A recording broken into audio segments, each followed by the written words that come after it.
Hello, Martin Baker here from Baker's Garden Buildings. I'm over very local to our factory and show centre in Haywards Heath. Wanted to show you this combination garden room we completed the end of last year.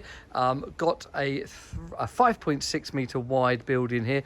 2 metres of that is the store, so quite a big store, and then 3.6 is the garden room itself.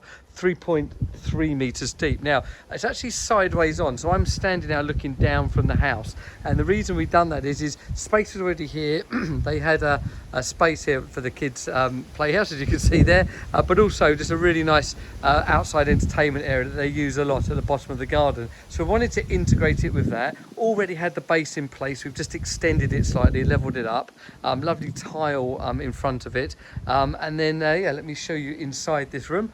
So dedicated use as a family space to enjoy this space. So there is no TV on the wall. We have put internet down here, but really just a big lounge area to chill out. The whole of the family, including the dog's bed that sits there, but also every day being used for the exercise machine here as well. That's all linked up to the internet. The Peloton works very nicely. And then if I come over here, you can see the store door.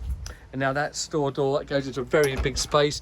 We put a large big shelving up here to help put the roof box up high, and that's really worked well just to get all of the items in there. Now if I come back over here, you can also get to full. If I come back kind of beyond there, yes, there you go. So what we've done here is again fairly unusual. We've just put a massive 2-pane slider in there, the biggest we can do in UPVC, and that meant there's no arc of the door to limit the space of anything going around here, and this nice big open feeling of it with the big store next to it. So it works really nicely with our 10-year guarantee, the anthracite colour, the V100 MTX cladding you'll see, and obviously that's on the front and the right hand side as you look down from the house. The left and the rear is done with the cement wall. Yeah, so there you go. So it's a nice combination garden room over in Haywards Heath. If this is of interest to you, then please give us a call. If you want any garden building made, we can of course do that for you. Please like, subscribe and share what we do. Really appreciate it. Thank you.